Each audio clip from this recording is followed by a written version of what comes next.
હા વિદ્યાર્થી મિત્રો નમસ્કાર, ઓમ શાંતિ। હવે નીટમાં 15મું ચેપ્ટર મિત્રો આજે આપણે શરૂ કરીએ છીએ, વનસ્પતિ વૃદ્ધિ અને વિકાસ। તો એમાં કેટલાક અગત્યના એમસીક્યુની ચર્ચા આપણે શરૂ કરીએ। તો પહેલો એમસીક્યુ છે મિત્રો કે નીચેની આકૃતિ એક દિવસમાં 2 પર્ણોની વૃદ્ધિ દર્શાવે છે। જો AGR એટલે કે નિરપેક્ષ વૃદ્ધિ દર, એબ્સોલ્યુટલી ગ્રોથ રેટ એટલે નિરપેક્ષ વૃદ્ધિ દર, અને RGR એટલે રિલેટિવ ગ્રોથ રેટ જેને સાપેક્ષ વૃદ્ધિ દર કહેવાય છે, એ આકૃતિમાં દર્શાવ્યા મુજબ હોય તો સાચો વિકલ્પ પસંદ કરો। તો મિત્રો પહેલાં તો 2 આકૃતિઓ આ રીતે આપણને આપેલી છે। આ પર્ણ એની આકૃતિ છે અને આ પર્ણ બીની આકૃતિ છે। તો આ બંને પર્ણો એક દિવસમાં કેટલી વૃદ્ધિ દર્શાવે છે તો એ આપણને આકૃતિમાંથી ખ્યાલ આવે છે કે ભાઈ આ પર્ણ છે એની જે શરૂઆતની જે કદ છે, શરૂઆતની વૃદ્ધિ છે એ 5 સેન્ટીમીટર સ્ક્વેર જેટલી છે, અને એક દિવસમાં વધી અને જે ટપકાવાળી જે લાઈન દોરેલી છે એટલી થાય છે વધીને, એટલે 5 સેન્ટીમીટર સ્ક્વેરથી વધીને 10 સેન્ટીમીટર સ્ક્વેર જેટલી થાય છે।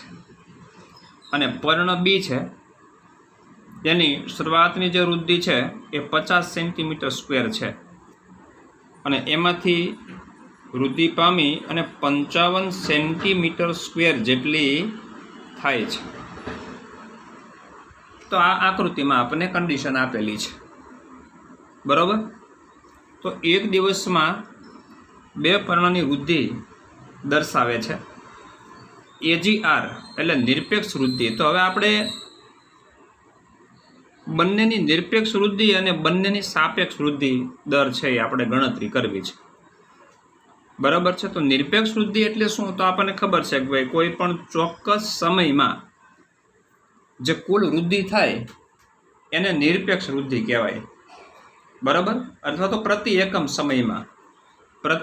સમયમાં અથવા ચોક્કસ સમયગાળામાં જે વૃદ્ધિ થાય એને નિરપેક્ષ વૃદ્ધિ કહેવાય। દાખલા તરીકે કોઈ પર્ણ હોય, એ પર્ણનું ક્ષેત્રફળ 5 સેન્ટીમીટર સ્ક્વેરથી વધીને એક દિવસમાં 10 સેન્ટીમીટર સ્ક્વેર જેટલું થાય, તો એક દિવસમાં જે વૃદ્ધિ થઈ એને નિરપેક્ષ વૃદ્ધિ કહેવાય।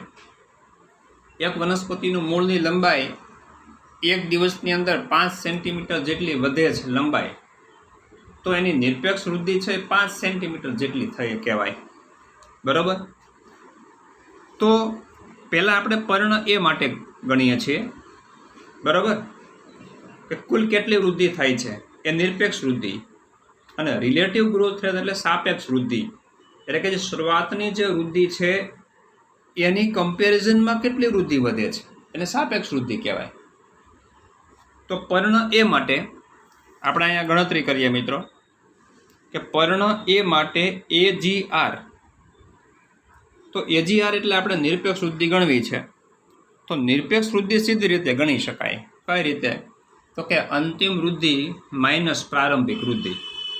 તો પર્ણ એની અંતિમ વૃદ્ધિ 10 સેન્ટીમીટર સ્ક્વેર છે અને પ્રારંભિક વૃદ્ધિ છે 5 સેન્ટીમીટર સ્ક્વેર, તો બાદ કરો એટલે 5 સેન્ટીમીટર સ્ક્વેર છે એ પર્ણ એ માટે શું આવશે?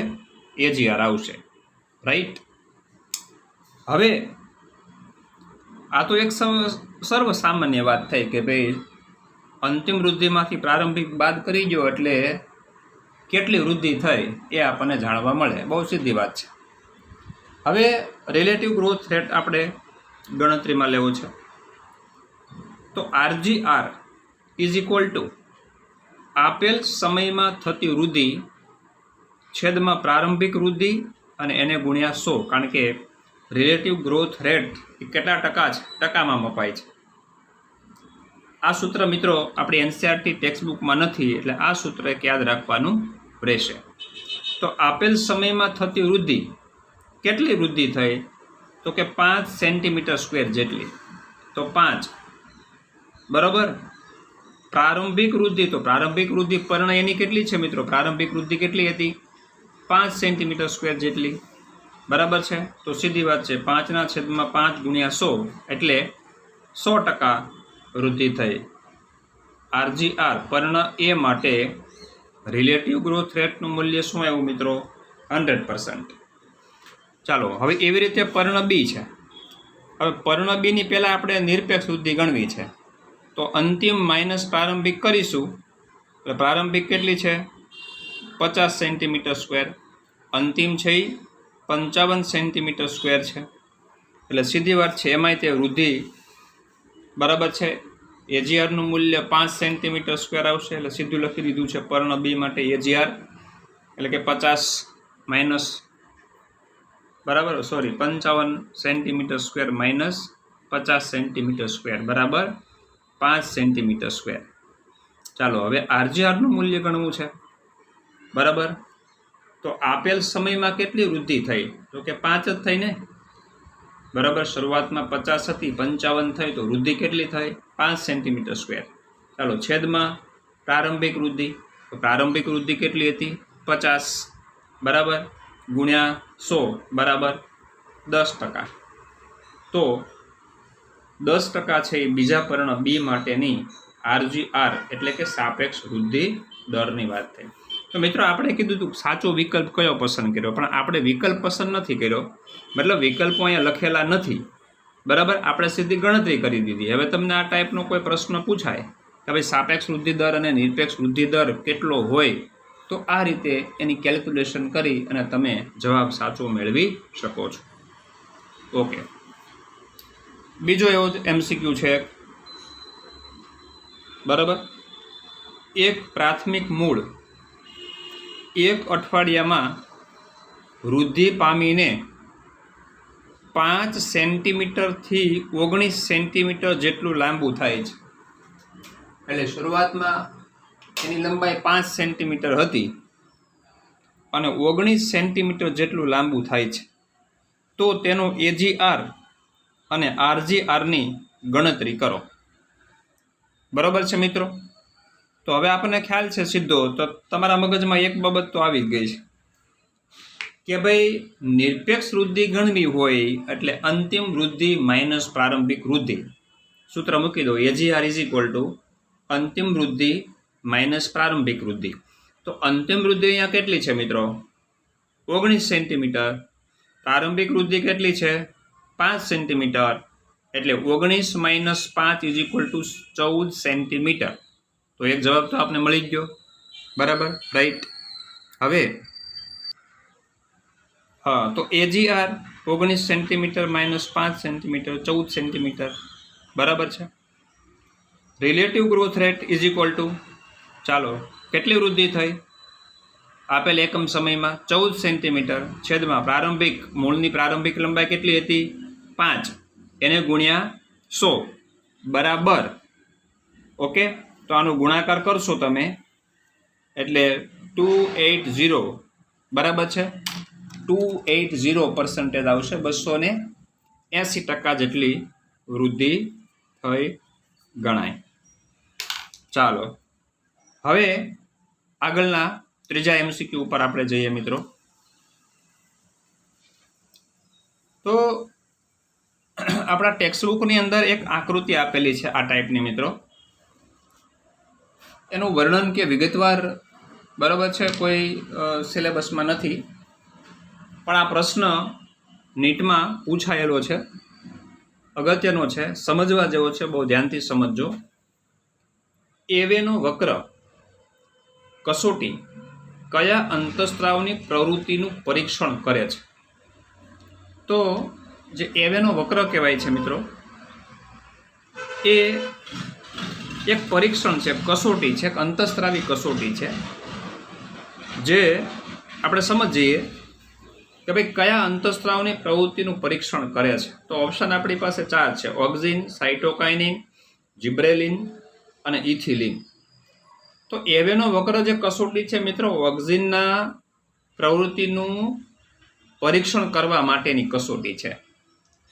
પણ કઈ રીતે અને આકૃતિ શું સૂચવે છે, શેનું નિર્દેશન કરે છે, સમજો. હવે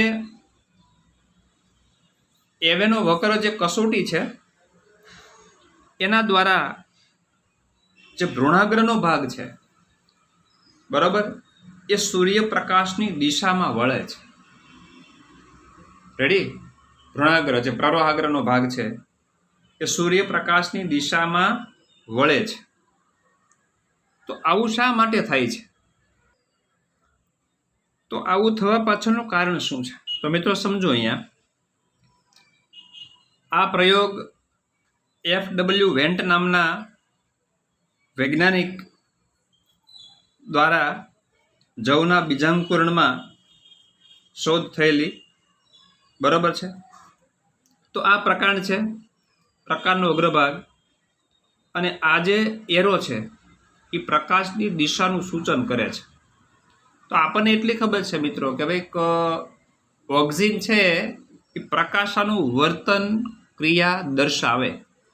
કોઈ પણ વનસ્પતિનું અંગ હોય એનો અગ્રભાગ હોય, પ્રકારનો અગ્રભાગ જે પ્રરોહાગ્ર કહેવાય, એ સૂર્યપ્રકાશની દિશા તરફ વળે અને એ દિશામાં વૃદ્ધિ પામે છે. રાઈટ? તો આ ટોચનો ભાગ છે, ભ્રૂણાગ્રનો ભાગ. પ્રકાંડ હોય તો ટોચનો ભાગ અહીં પ્રરોહાગ્ર કહેવાય. તો એ પ્રકાશની દિશા તરફ વળે છે. ઓકે, હવે આ પ્રયોગમાં એવું કરવામાં આવ્યું કે અહીંથી આ જે ટોચનો ભાગ છે, બરાબર, ભ્રૂણાગ્રનો ટોચનો ભાગ છે એ દૂર કરવામાં આવ્યો. એ ટોચનો ભાગ જે દૂર કરવામાં આવ્યો એ જે ટુકડો છે, એટલે અહીંયા આ આકૃતિની અંદર આ એક ટુકડો છે, જેટલો ભાગ દૂર કર્યો એ ટુકડો, એને આવા અગર બ્લોક, આ જે ભાગ દેખાય છે તમને નાનો ટુકડો, એ અગર બ્લોકનો ટુકડો છે. હવે અગર બ્લોક છે એ મિત્રો ઓક્સિનનું શોષણ કરે છે, બરાબર, ઓક્સિનનું શોષણ કરે છે. તો જે પ્રરોહાગ્રનો ભાગ છે, મૂલાગ્રનો ભ્રૂણાગ્રનો ભાગ છે, એ ઓક્સિનના સંશ્લેષણ માટે જવાબદાર છે. એના કોષો ઓક્સિનનો સ્ત્રાવ કરે છે.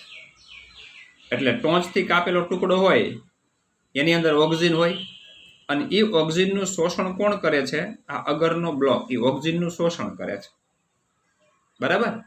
હવે જોઈ શકો છો અહીંથી આ ટુકડો કાપી લીધો, એટલે આ ભાગ છે કટ થઈ ગયો, ઉપરનો પ્રરોહાગ્રનો ભાગ.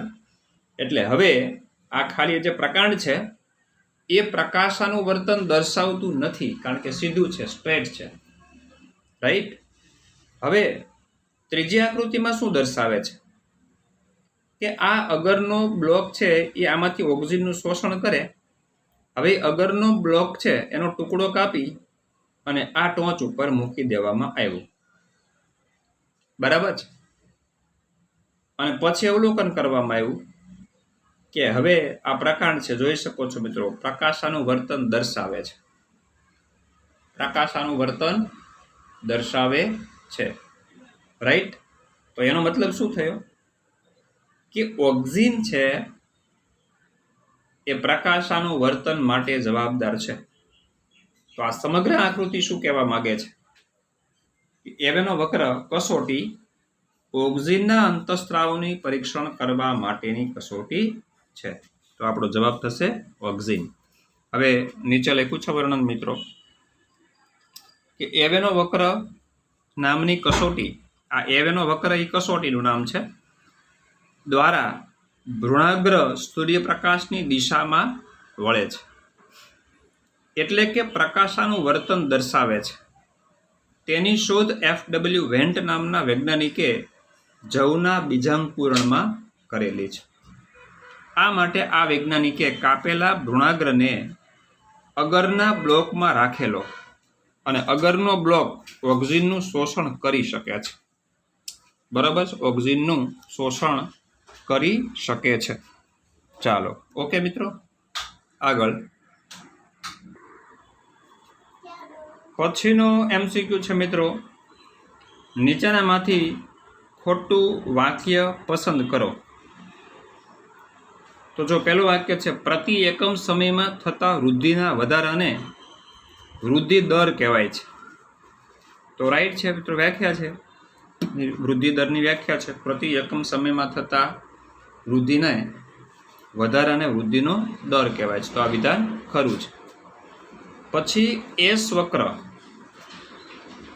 પ્રાકૃતિક પર્યાવરણમાં વિકાસ પામતા બધા સજીવોના લાક્ષણિકતા છે. બરોબર. એસ વક્ર જે ભૌમિતિક આલેખ, ભૌમિતિક વક્ર જે સિગ્મોઇડ પ્રકારનો મળે છે, આ રીતનો મિત્રો અહીંયા સમજી શકાય છે કે આ જે આલેખ છે આ ટાઈપનો મળે છે, એસ આકારનો. બરાબર. એસ આકારનો આલેખ મળે છે, સિગ્મોઇડ આલેખ કહેવાય. બરાબર. તો એ સિગ્મોઇડ આલેખ છે આપણને શું દર્શાવે છે કે ભાઈ પર્યાવરણમાં વિકાસ પામતા જે બધા સજીવો છે એમની જે વૃદ્ધિ થાય છે એ શરૂઆતમાં અહીંયાથી જોઈ શકો છો આ ધીમા દરે થાય છે. બરાબર છે. લોગ ફેઝ જેને કહેવાય. રેડી. તો એ જે ધીમો વૃદ્ધિનો દર છે, ધીમો વૃદ્ધિનો દર, બરાબર, સ્લો રેટ. પછી એક સમય એવો આવે છે અહીંથી આ જે ભાગ છે, અહીંથી આ ભાગ એ ખૂબ જ ઝડપી, એને લોગ ફેઝ અથવા એક્સપોનેન્શિયલ ફેઝ કહેવાય. ખૂબ જ ઝડપથી વધે. અને અહીંથી આ જે આડી લાઈન છે અહીંથી આટલી, એ શું દર્શાવે છે? સ્ટેબિલિટી. કે ભાઈ હવે ખૂબ જ વધારો નહીં પણ સજીવની વસ્તી સ્થાયી થાય છે. કેવી થાય છે? સ્થાયી છે. તો એ વક્ર થયો કે નહીં, આ ભૌમિતિક વક્ર. તો એ બધા જ પ્રાકૃતિક પર્યાવરણમાં વિકાસ પામતા સજીવોની લાક્ષણિકતા છે. તો શરૂઆતનો દર ધીમો હોય, પછી ઝડપી આવે અને એક સમયે સ્થાયી થઈ જાય છે. ઓકે મિત્રો, તો આ વાક્ય પણ બિલકુલ સાચું છે, ખરું વિધાન છે આ. ત્રીજું વાક્ય છે, ભૌમિતિક વૃદ્ધિ દરમિયાન વૃદ્ધિનો દર સતત જળવાઈ રહે છે. તો બિલકુલ ખોટી વાત છે. અહીંયા આપણે એમ કીધું આ ભૌમિતિક વક્રનો આલેખ જ છે. બરાબર. શરૂઆતમાં ધીમો હોય, પછી ઝડપી થાય અને પછી સ્થાયી થઈ જાય છે. કેવું થઈ જાય છે? સ્થાયી. પણ સતત જળવાતો નથી, સતત ન જળવાય. બરાબર છે. એટલે ભૌમિતિક વક્ર દરમિયાન વૃદ્ધિનો દર સતત જળવાઈ રહે છે એ વિધાન ખોટું છે, કારણ કે એક સમયે સ્ટેબિલિટી આવે છે, સ્થાયી બને છે. એટલે આ વિધાન ખોટું થશે. ત્યાર પછીનું વાક્ય છે મિત્રો, ભૌમિતિક વૃદ્ધિના ઝડપી વૃદ્ધિ તબક્કાને લોગ ફેઝ કહેવાય છે. આ ઝડપી તબક્કો છે અને લોગ ફેઝ અથવા એક્સપોનેન્શિયલ ફેઝ બંને કહેવામાં આવે છે. બરોબર. લોગ ફેઝ અથવા એક્સપોનેન્શિયલ ફેઝ કહેવામાં આવે છે. રાઈટ. તો એ વિધાન પણ ખરું છે. હા, તો મિત્રો ભૌમિતિક વૃદ્ધિમાં 3 તબક્કા.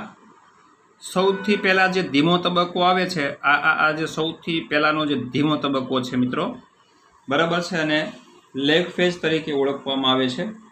અને પછી અહીંથી આ જે વક્ર દેખાય છે આટલો, એ ખૂબ જ ઝડપી છે, એને લોગ ફેઝ અથવા એક્સપોનેન્શિયલ ફેઝ કહેવામાં આવે. અને પછી આ જે સ્થાયી તબક્કો છે એ આવે છે. બરાબર છે. સ્ટેશનરી ફેઝ જેને કહેવામાં આવે છે. તો ભૌમિતિક વૃદ્ધિમાં ઝડપી વૃદ્ધિ તબક્કાને લોગ ફેઝ કહેવાય અથવા એક્સપોનેન્શિયલ, 2 શબ્દો વાપરી શકાય છે. તો એ વિધાન પણ ખરું. માટે આપણે ખોટું વાક્ય જે ગોતવાનું હતું મિત્રો, તો આ ત્રીજું વાક્ય છે એ રોંગ છે. ત્રીજું વાક્ય ખોટું છે.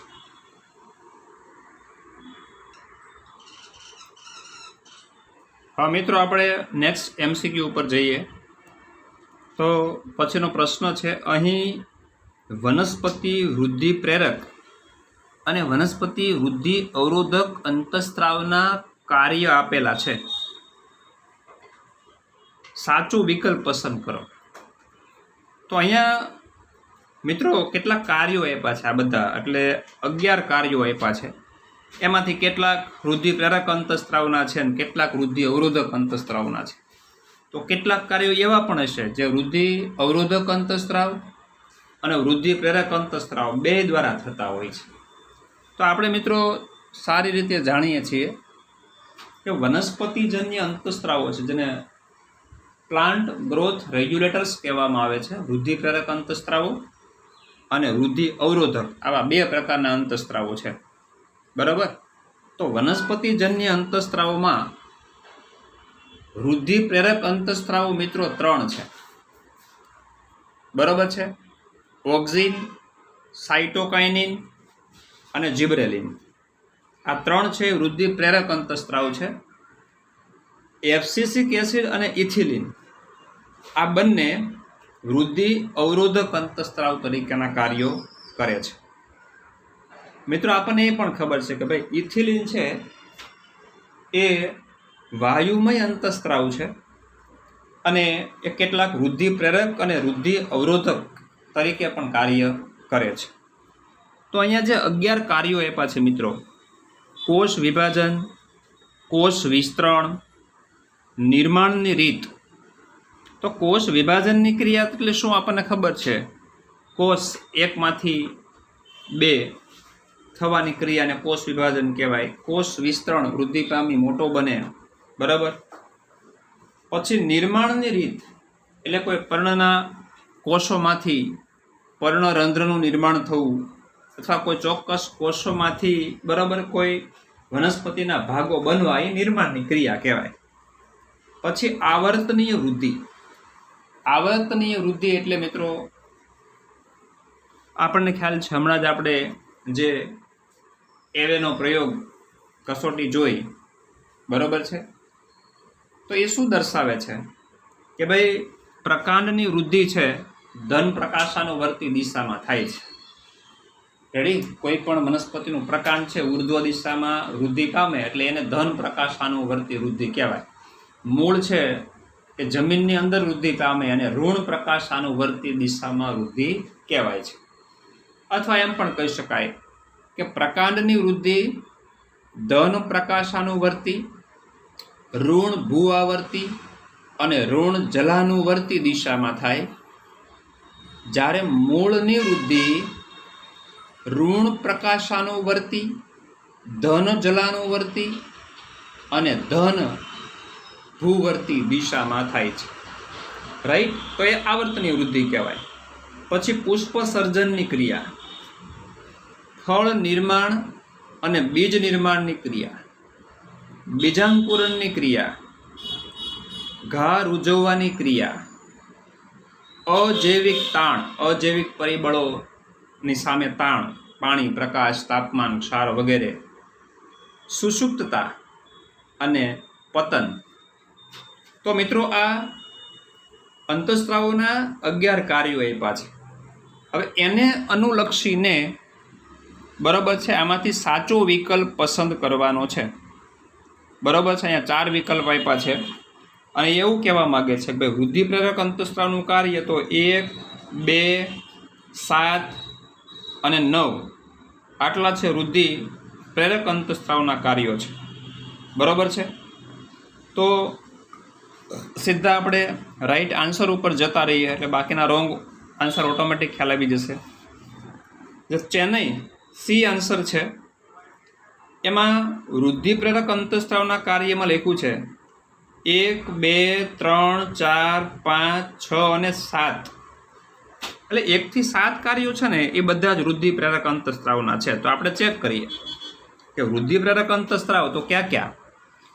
ઓક્ઝિન, સાઇટોકાઇનિન અને જિબ્રેલિન. તો જુઓ તો પહેલું જ કાર્ય છે કોષ વિભાજન. બરાબર છે? તો કોષ વિભાજન છે મિત્રો કોનું કાર્ય? સાઇટોકાઇનિન, સાઇટોકાઇનેસિસ. બરાબર? એટલે જ નામ પડ્યું. બરાબર? સાઇટોકાઇનિન કોષરસ વિભાજન પ્રેરે એટલે. પછી કોષ વિસ્તરણ થવાની ક્રિયા પણ એને આભારી છે. નિર્માણની રીત, દાખલા તરીકે હમણાં કીધું કે પર્ણના કોષોમાંથી પર્ણરંધ્ર બનવાની ક્રિયા. આવર્તનીય વૃદ્ધિ, બરાબર. પુષ્પ સર્જનની ક્રિયા એ પણ વૃદ્ધિની ક્રિયા છે, વૃદ્ધિ પ્રેરક અંતઃસ્ત્રાવો દ્વારા થાય. પછી ફળ નિર્માણ અને બીજ નિર્માણની ક્રિયા, તો નિર્માણની ક્રિયા તો વૃદ્ધિ પ્રેરક અંતઃસ્ત્રાવ દ્વારા થાય. બીજાંકુરણની ક્રિયા મિત્રો, બરાબર છે, જિબ્રેલિન નામના અંતઃસ્ત્રાવ દ્વારા થાય. તો 1 થી 7 કાર્યો છે બધા જ, બરાબર, વૃદ્ધિ પ્રેરક અંતઃસ્ત્રાવના કાર્યો છે. પછી 8મું, 9મું, 10મું, 11મું, બરાબર. તો જોઈએ આપણે ઘા રૂઝવવાની ક્રિયા. તો ઘા રૂઝવવાની ક્રિયા મિત્રો તો હકીકતે ઇથિલિનનું કાર્ય છે. તો ઇથિલિન વૃદ્ધિ અવરોધક તરીકેનું પણ કાર્ય કરે છે. અજૈવિક તાણ, સુષુપ્તતા અને પતન. તો તાણ સામેની ક્રિયા અવરોધક કાર્ય છે. સુષુપ્તતા એબ્સિસિક એસિડ, પતનનું કાર્ય એ પણ એબ્સિસિક એસિડનું છે. બરાબર. કોઈ વનસ્પતિ પુખ્ત થાય અને પુખ્ત અવસ્થાના પર્ણો પીળા પડી જાય ને ખરી પડે છે તો એ પતનની ક્રિયા છે. પુષ્પ પતન થાય, ફળ પતન થાય, બરાબર, પર્ણ પતન થાય. તો સુષુપ્તતા પતનની ક્રિયાઓ વૃદ્ધિ અવરોધક અંતઃસ્ત્રાવોના કાર્યો છે. બરાબર. તો આન્સર સી છે એ રાઈટ છે.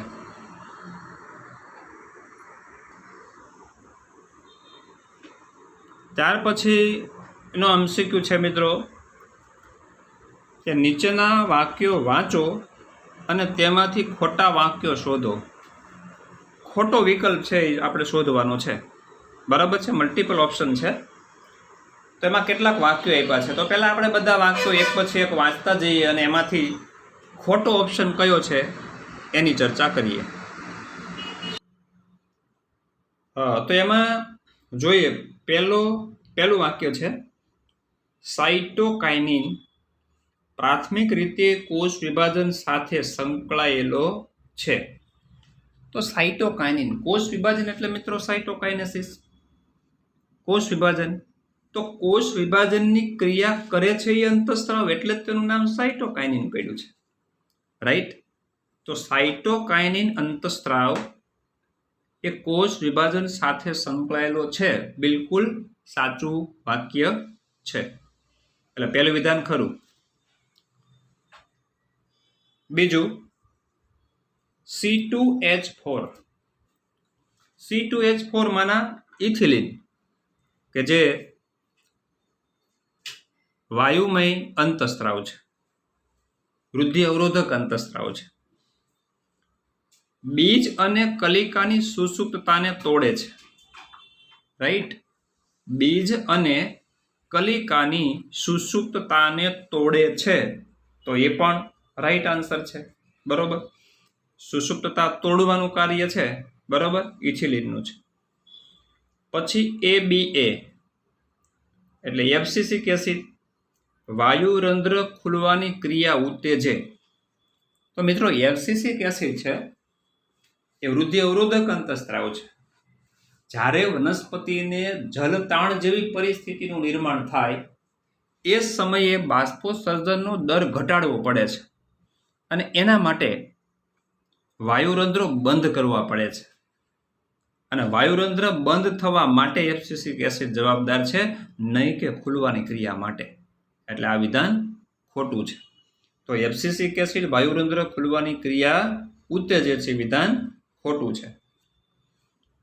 પછી C2H4 ઇથિલિન મગફળીના બીજાંકુરણની શરૂઆત કરાવે તથા બટાકાના ગ્રંથિલનું અંકુરણ પ્રેરે છે.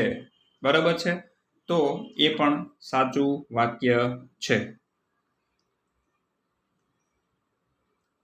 તો મકાઈના અંકુરણની શરૂઆત કરાવે અને બટાકાના ગ્રંથિલનું અંકુરણ પ્રેરે છે. તો એ પણ વાક્ય સાચું છે. પાંચમું વાક્ય પછીનું છે ABA એટલે કે એબ્સિસિક એસિડ અને GA માના જિબ્રેલિક એસિડ ને સમાન અંતઃસ્ત્રાવો છે. તો એબ્સિસિક એસિડ મિત્રો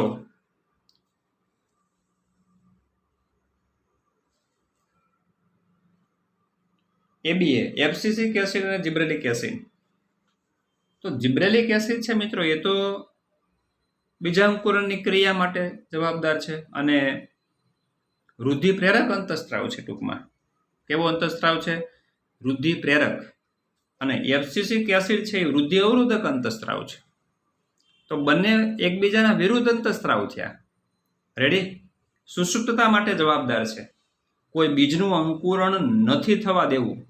માનો કે બીજ છે એ આપણા ઘરની અંદર પાકેલા બીજ છે એ અનાજ, કઠોળ વગેરે ખોરાક તરીકે બરણીની અંદર આપણા ઘરની અંદર સંગ્રહ હોય છે મિત્રો. તો એ સમયે બરણીમાં ભરેલા બીજ છે એ અંકુરણ પામી જતા નથી. શા માટે? કારણ કે એ બીજ સુષુપ્ત છે અને એ સુષુપ્ત માટે જવાબદાર કોણ છે? એબ્સિસિક એસિડ. રાઈટ. હવે એ બીજને જ્યારે જમીનમાં વાવવામાં આવે ત્યારે એની સુસુપ્તતા દૂર થાય, જિબ્રેલિક એસિડનો અંધારામાં સ્ત્રાવ થવા માંડે અને જિબ્રેલિક એસિડનું પ્રમાણ એબ્સિસિક એસિડ કરતાં વધી જાય ત્યારે બીજ છે એ અંકુરણ થવાની શરૂઆત થાય. તો એબ્સિસિક એસિડ એ અંકુરણ અવરોધે સુસુપ્તતા માટે જવાબદાર છે અને જિબ્રેલિક એસિડ છે બીજા અંકુરણ કરાવે છે. તો આ વૃદ્ધિ અવરોધક અંતઃસ્ત્રાવ છે, આ વૃદ્ધિ પ્રેરક અંતઃસ્ત્રાવ છે. તો બંને વિરુદ્ધ છે, પણ વાક્યમાં આપણને આપ્યું છે સમાન, એટલે એ વાક્ય પણ ખોટું છે. તો ત્રીજું વાક્ય અને પાંચમું વાક્ય આ બે વિધાન ખોટા છે. બરાબર. તો આપણને પ્રશ્નમાં પૂછેલું હતું કે નીચેના વાક્યો વાંચો અને તેમાંથી ખોટા વાક્યો શોધો. બરાબર. તો ત્રીજું વિધાન, એબ્સિસિક એસિડ વાયુરંધ્ર ખુલવાની ક્રિયા ઉત્તેજે, એ વાક્ય પણ ખોટું છે. અને એબ્સિસિક એસિડ અને જિબ્રેલિક એસિડ સમાન અંતઃસ્ત્રાવ છે, એ વિધાન વાક્ય પણ ખોટું છે. તો 3 અને 5 વિધાન ખોટા છે, એટલે સી છે એ આ પ્રશ્નનો જવાબ આવશે. ઓકે મિત્રો. હા, તો મિત્રો ઘણા અગત્યના એવા MCQની આપણે અહીંયા ચર્ચા કરી. બરાબર છે. તો આ ટાઈપના ઘણા પ્રશ્નોની પ્રેક્ટિસ જાતે પણ કરી શકાય. બરાબર. તો અહીંયા આપણે લેક્ચર પૂર્ણ કરીએ છીએ. નેક્સ્ટ લેક્ચરથી આપણે નવા ચેપ્ટર તરફ આગળ વધીશું. નમસ્કાર. ઓમ શાંતિ.